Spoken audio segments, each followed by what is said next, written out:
So in today's video, I'm going to break down 3 key reasons why I personally believe that the Keller Williams model just isn't fit for purpose in the UK market.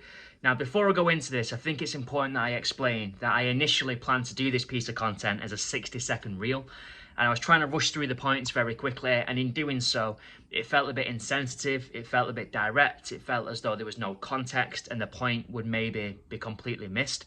So making a slightly longer, although hopefully not too long video might help me sort of explain the points a little bit and just let the message be received in the right way from anybody that's either interested in my opinion or anybody that's considering partnering with Keller Williams to build a business.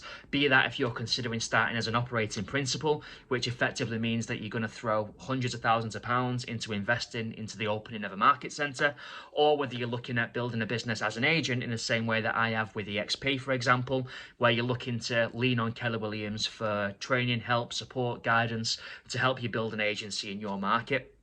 I just hope that the information is received in the right way and you can take it or leave it, but effectively it should challenge your thinking and at least allow you to ask yourself and other people the right questions so you can qualify the best route for you when it comes to setting up your own business, however and wherever you choose to do that. Now, first off, this video was spurred by the fact that two market centres, very sadly, have had to close down and cease operations in recent weeks. Now, I say sadly, not at some fake attempt at empathy. I think it's awful when businesses don't work out, when people lose money. It's never nice to see. And I personally know people who've invested into Keller Williams, and I've spoken to them closely over recent years. And I know that they started with their head and their heart in the right place. They was trying to build a better future for themselves and help positively impact on other people and the industry as a whole as part of doing that. And regardless of where you're aligned and how you think the business should be or shouldn't be run or what your views are on the industry, you've got to respect somebody who's got that level of application and they're driving themselves forward to improve their own circumstances and improve the industry that they love. So I do respect that, and it's sad to see. But having said that, I always believed in my own heart from a few years ago when I started really studying this kind of niche in the industry, if you like, I always felt that Keller Williams wasn't fit for purpose. And again, that's exactly what I want to share on today's video. And I've kind of broke it down into 3 key areas. Now, the first reason why Keller Williams isn't fit for purpose is because you can't take US training and US methodologies and quite literally lift it and copy and paste it into a UK market. There are too many differences between the two territories. Business-wise, things are different, the industry is different, the processes are different, the mindset of the agent and the consumer is different, the terminology is different, the cultural differences are vast. The UK are a bit of a niche breed. We're not really a, high-fivey, happy clappy, arse slappy type of culture, and as a result a lot of the teachings in that training just doesn't translate well into the UK mindset and clearly doesn't translate well into the UK market because so few agents have managed to get the traction that they need to get their business to a point of profitability to underpin the market centres that very clearly are in trouble and starting to close down. I believe what an agent needs who's setting up a business for the first time, they need help, support, guidance, advice, things they can actively implement on that are going to be effective and give them the best possible ROI on both their time and their investment, which in many cases is quite limited as a startup, and they need to be able to put that into practice very quickly to get those early listings, to get that traction, to build that pipeline, to lay those foundations that ultimately are going to sustain that business over the first 12 to 18 months. And I feel, having spoken to many agents, that too much time is wasted on training sessions, taking advice that's not fit for implementation in the UK market. So for me, a complete misdirection on what people should be doing is one of the key reasons why they fail to get the right traction.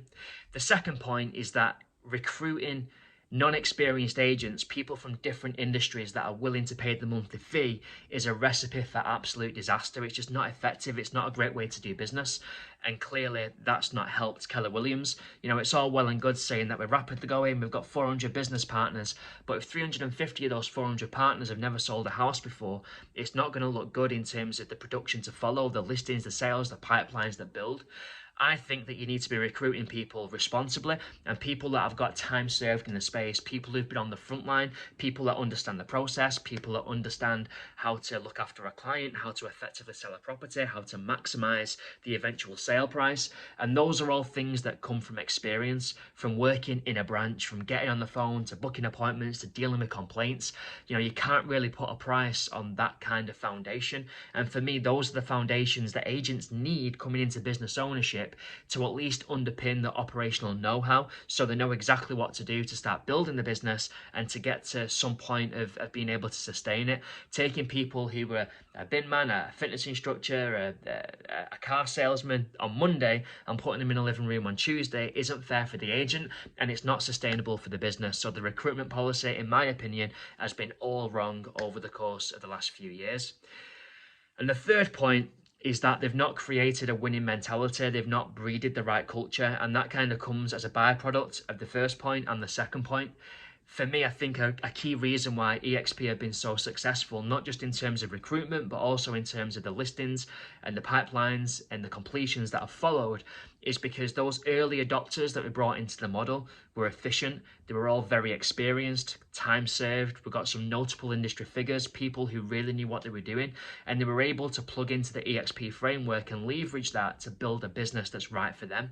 And I think by those people having success, by those people improving marketing standards and service standards, by those people being able to share that success with the world, that inspired the next wave of capable agents and the next wave of capable agents and the next wave of capable agents. And that's allowed us to grow in terms of headcount, but also grow in terms of listings, in terms of size, in terms of overall production, to the point where EXP are now in the top 15 of largest agents in the UK, having only been in the market at this point for less than 3 years, going from a standing start, having spent zero in terms of outbound marketing and lead generation.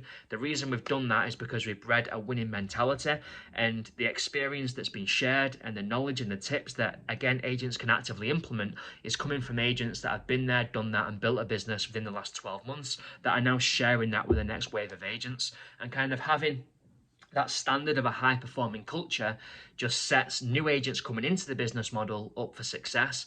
And that's a key thing that I think EXP have managed to do right and Keller Williams didn't quite grasp onto.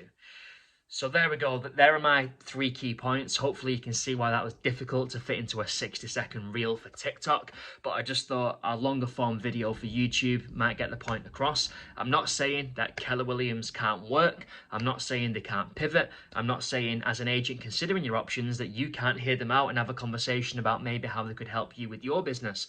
But what I am saying is that you need to have your eyes wide open. You need to be looking at the right things and asking the right questions so you can quantify for yourself what a good business looks like for you and where you're going to be best supported to achieve your goals, depending on where you want to take things. Guys, thanks for watching. Hopefully that helped, and I hope to speak to some of you soon. If you are interested in exploring the EXP model or leaning on my experience, I'm always happy to find time for a conversation. Please do feel free to shoot me a message via social media or through the contact details in the comments.